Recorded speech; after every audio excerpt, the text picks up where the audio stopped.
and welcome to Bethel Today. My name is Robin Renner, and this show is sponsored by the Bethel Democratic Town Committee. And our guest today is Rich Straighten, our selectman in Bethel. Welcome, Rich. Thank you. Always great to have you here because you keep us updated on what's going on. So we have a lot to talk about today. And the first thing we'll talk about is the roads, or are the roads in Connecticut, in Bethel, I'm sorry. You know, we're working every day on the roads there. We have a road plan in place to do approximately 8 miles of roads. There are approximately 6 of them that are complete, and there's another 3 under construction as we speak. So they're out there every day. We did have a little setback with the hurricane and the cleanup after that, and then we had another tropical storm after that. So we're a little bit behind where they would like to be. They would like to be a little further ahead on it, but they're starting to work on Linden Lane and also on at Patty's Lane. Right, I saw them putting in the drainage, the catch basins. Yes. Right, so they're doing that. Right. Okay. So Linden Lane will be milled, and then they'll go over the top of that. Okay. At Patty's Lane will be reclaimed, and then there's a lot of drainage that has to be done at Patty's Lane. So. And those are the major areas right now? Well, right now, and then they'll be moving to Reservoir Street. Reservoir Street will be also milled. Catch basins will be replaced, and then new pavement on that. You know, you mentioned the hurricane. I'd like to touch on something there because, you know, many of us lost power, and I know that people were working around the clock to get the power up, and they did a great job.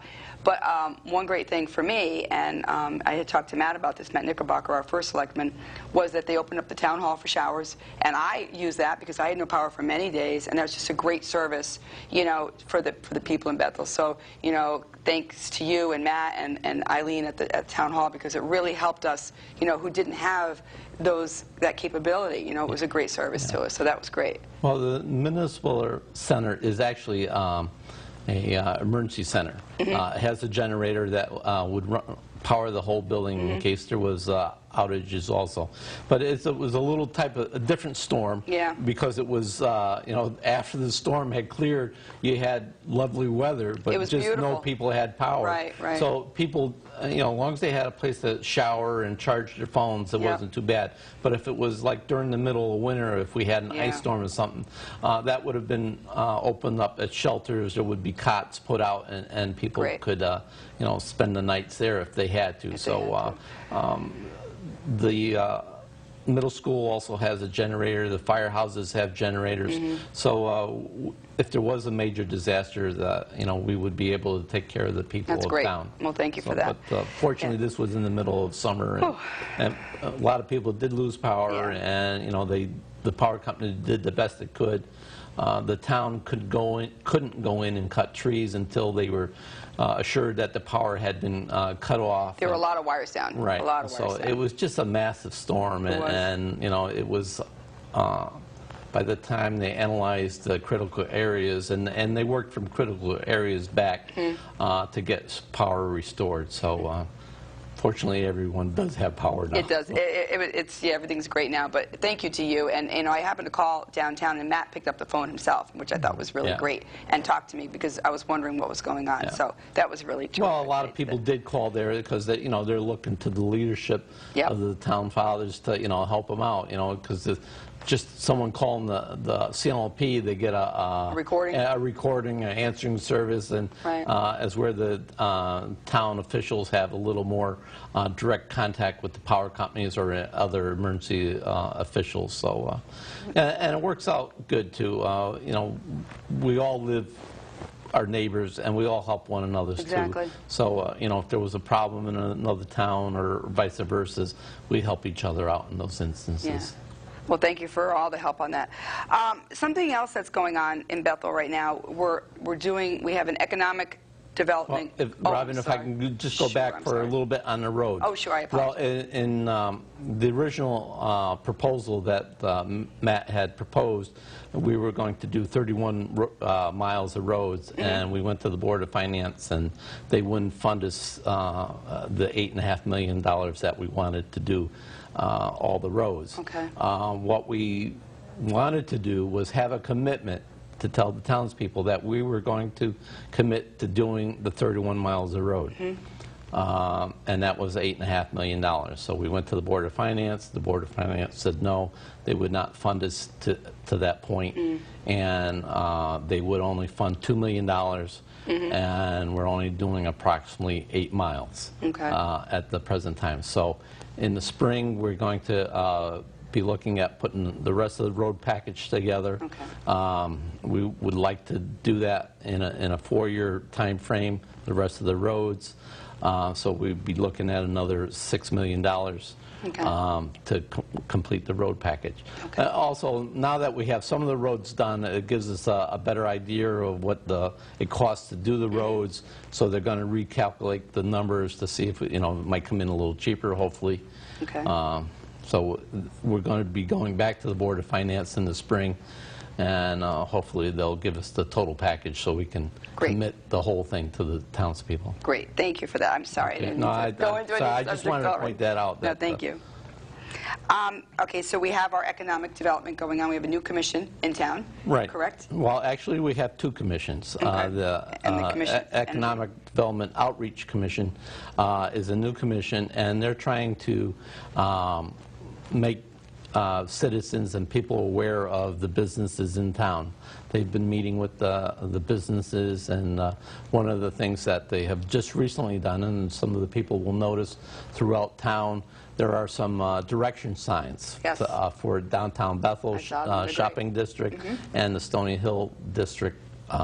So it's for both districts to try to get shoppers into those areas and help in the economic times.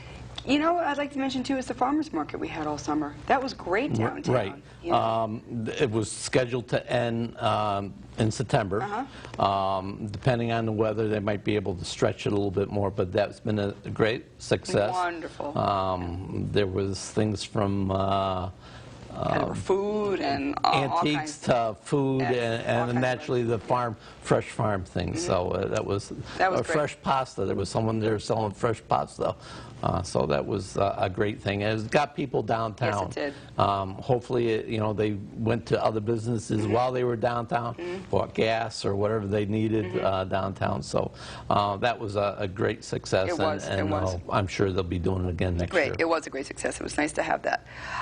You touched on the Economic Development Commission, and also there's an Energy Commission. Right. Correct? That was also a new commission that we committed to look at how to save energy and also to save money.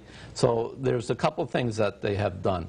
They're looking at possibly putting a solar farm, and a solar farm is an area with a lot of solar panels that would generate electricity, and we're looking at that for the old town dump area, landfill. And that energy could be run the highway garage, and if there's any power left off of that, it would go back into the grid, and we would be credited for power in some other buildings. And then another thing that would be coming up in the near future that they're also looking at is a fuel cell for the school complex. This would generate electricity at a lower cost. We can power the buildings in the school. All 5 schools in there? What it would do, it would generate into the grid, and then whatever the schools would need, they would take it off the grid. It's basically it's a meter. It's a generator with a meter that goes back into the system, and then it could be credited back. Whatever school, if Berry School used $10, and the high school used $100, it would be credited to those accounts. Great. So that would be a great savings. Yes, it would for our taxpayers. And there's gas has been brought into that area. A couple other energy efficient things that we're looking at is the highway garage has old oil burners that are mounted up in the ceilings, and over a year they become problematic. Yeah. So we're looking, there is a gas line out on the main street out in front, so we're looking at running natural gas into that complex and converting those furnaces to gas, nice. which will also save money. Yep, definitely. A lot of times we can get a contract and we buy from a broker, and it's cheaper than dealing with Yankee Gas. So all these new developments, the solar and the gas, this will definitely save taxpayer dollars, yes, correct? It will help. In the instance of the solar farm and also the fuel cell, there might be like a third party involved with it, where they would come in and we would be looking for grants. Number one, there's a lot of grants for solar power and other energy sources. So we would be looking for grants. Also, there are companies that would come in and install the system. And they would receive part of the benefits of the savings. So it's a cost-sharing type thing. So, but we would still be saving money on our energy, even if someone was a third party that came in and installed the system. So there's a lot of things that they're looking at. Nothing's been finalized. It's a lot of ideas now. They've applied for some grants. So, we're working on that. Well, I think, solar power, it interests me greatly, the solar power, because it's there, and I know there's so much discussion about tapping into that resource and how do we get that to work for us. So I think it's wonderful you're looking into it, and it will, it's a natural source of energy, and we can help the public and save money at the same time. It'll be great. The old landfill's an ideal spot. There's a hill there. There's no trees around it. Perfect. So that will hopefully so they're work they're out. going up now? No, it's all on. We're applied for the grant. Okay. And nothing's been finalized, but it's a potential that is very close. It's a great idea. It's a wonderful idea for Bethel. The library. I'd like to talk a little bit about the library, because there's been some new things happening with the library. It's been a few years since anything's been done over the library. They did do the first addition and tore the old one down and built the new addition on it, and then there wasn't enough funds to do the second floor originally. The library, Friends of the Library had gone out and raised money privately. They've just completed that. They just made an announcement recently that they've received all the funds that they feel that is needed to complete the second floor and some renovations to the old Sealy house. Currently, an architect has been selected and a construction manager has been selected. Great. And so they're working on those drawings, and the construction manager works with the architect to do cost estimating to make sure that we're within budget still. So that will be coming to fruition. Well, it probably will take 18 months, something like that. That's my guess. Yeah, there's a lot of work, groundwork to be done. Yeah. But it is in the process, so that's good. There's no major construction to the library. I mean, the walls are all built. It's just interior finishes, mechanicals, lighting, bathrooms, and things like that that need to be done. But and the library, especially even during the hurricane, so many people were able to use the library as a source of computers and go down there and do research and do work, because they didn't have power. So that library, fortunately, the library had power. It was great.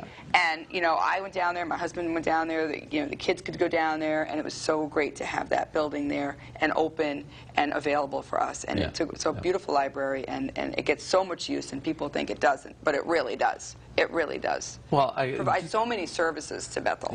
Well, I'll just give you, for instance, back 15 years ago when the municipal center was the old middle school, that won by 10 or 15 votes to convert that to municipal center. Really? And that building is used day and night. I don't know how many hours.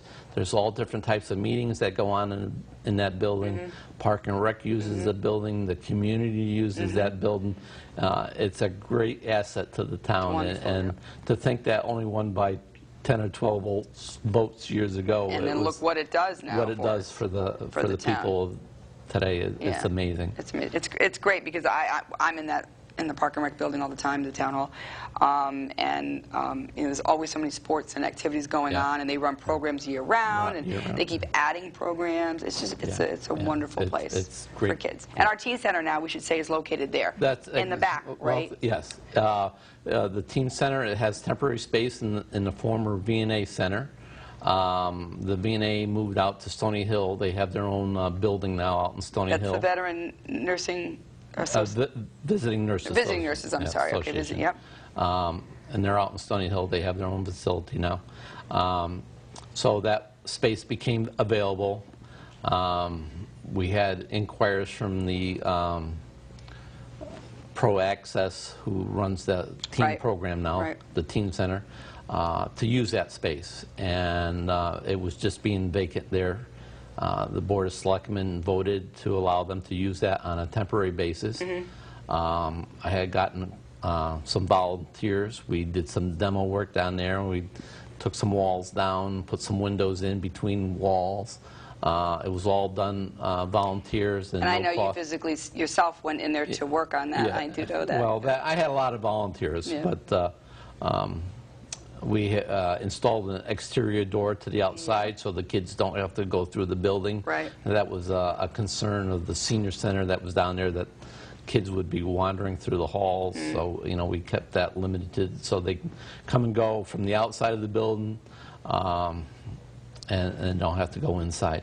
I will say Hilda DeLucia, the director of the teen center there, is a wonderful person. I don't know how she did the programs before. Me either. She had no home. She had no home. She was working out of the trunk of her car, and through the goodness of area business people, allowing them to come in and using their space. I know the Sportsplex, the pizza places. And she did all kinds of nail things and bowling and movies and just so many activities she did. She did an amazing. She still does do an amazing job. Great person, and she, it's great that they have their own home now. It's a temporary home. Yep. We have applied for grants again. I had proposed to build a 3,200 square foot annex onto the end of the gymnasium. Oh, that would be in where the parking lot is there at that end? There's a little section of the parking lot. It's where you go out of the parking lot. Okay. It's on the end solid wall of the gymnasium. And that's where you could add on. I've talked to planning and zoning, and there's been no final plans done, but just in discussions with them, they think that it's a possibility that we can put that. And that would then be the permanent home for that would be a permanent home. And again, I'm looking for grants, private donations, private labor to help build this space to keep the cost down. Well, I have two teenagers. I'm very glad that you have the teen center now up and running. And I would like to also mention Dr. Chesley, our superintendent of schools, did give you his Champ Award for community service for the work you did. And I think it needs to be acknowledged that you were down there 10 o'clock at night working on the teen center. And that was a great thing, getting that ready for the kids. I was quite surprised at that. That was a nice honor that they bestowed on me. It was very well deserved. And for these kids to have this place to go to, and they really need it. So, and they didn't have it for so long. So I think it's a wonderful thing that you've done that. I'm really pleased about that. I'd like to mention we recently had a mailing come out from the town hall to talk about what's happening with the town. And tell me why that goes out a couple times a year. Well, so people are, so what is we just not everybody gets a newspaper. Right. And Matt wants to keep everybody up to date on what's happening in town. Basically, that newsletter came out of the Board of Education area. Right. But it includes town business, school business, what's happening. I know there was talk about the roads in there. There was talk about the teen center, what's going on at the schools. And that gets mailed to every household in the town. In the town, Great. Correct. So we can all see what's going on. Now, there's also, in town, there's a website, and people could go onto the website to see what's happening in the town. Right. Also, during, like, the hurricane, if you did have power, you could go on the website and get some information there. Right. But normal times, people can get that. Not everybody's in tune with the websites today. So the letter going out is a physical piece of information that people can have and read and look at. And Well, you know, I like going on the website, but I also like getting it in print, so I can sit there and just read it and see what's going on. It did have a lot of good information about our schools, which are doing really, really well. Very well. The scores are going up, and you know, the kids are just doing so well in all the schools. And the morale is great with the schools, and we just have wonderful sports teams, and it's, you know, the schools are just phenomenal, and they get better every year. And, you know, I think they're going to get even better. So that's been great. So, you know, you're able to read that information and kind of see what's going on. And people, I appreciate getting it, even though I do use the website. I like having that in print. Just to give you an update, there's a first home football game this Friday night coming up. Is it this Friday night coming up? Friday so night this is, do you know, I don't know who they're playing. It's the 30th or 31st. The 30th. Friday is the 30th, September 30th. So that's the first home game. On the field there. And it's going to be a nice day, too. And just the, you know, the new track that the Grimes family has donated in the field house. They are currently working on, and everyone would probably like to hear this, there's been some donations of funds to create what the old storage shed there was called the Taj Mahal. Yes. To bathrooms. Yes, that would be wonderful. So there will be regular flush-type bathrooms. And hopefully they'll be done for the football game. That would be great, because I was there for a softball tournament this summer, and they were talking about bathrooms. People were talking about it, and then someone had mentioned that that building was hopefully going to be converted to bathrooms. It's in the process of being done now. Which is great. I don't know if it'll be done for this first game or not, but it'll be done soon, and those outhouses will be going away. That whole sports comp, you know, the track, it's beautiful. Yeah. I mean, they did a wonderful job, and you know, the Grimes family donated that to us, which was so generous. But it's a beautiful track, and it just looks so nice outside that school. And we can have these track races and track meets and all these things now with the 8 lanes, and it's just a wonderful addition to the high school. So, I mean, we've come a long way there. Speaking of that, let's talk about other school buildings besides the high school in the school complex. We have some renovations. Well, we're looking at some down the road. The high school was just renovated. There has been a committee put together to look at Johnson and Rockwell. Right. Those are the next two oldest schools that we have in our inventory. They need to be updated. So, as I mentioned, there's been a committee appointed by the Board of Education to look at that. Actually, I'm an ex officio member of that committee. Good. And they have hired an architect to do preliminary. Well, I can't think of the term myself. Like they're looking into what should be done with the buildings, right? What needs to be renovated, what needs to be added, what needs to be updated. Right. A spec, almost like a spec. And they're trying to. Yes, I know. And they're putting that together to see exactly what those buildings. Now, it won't be as costly as the high school, because the high school has like science labs and things like that. Correct.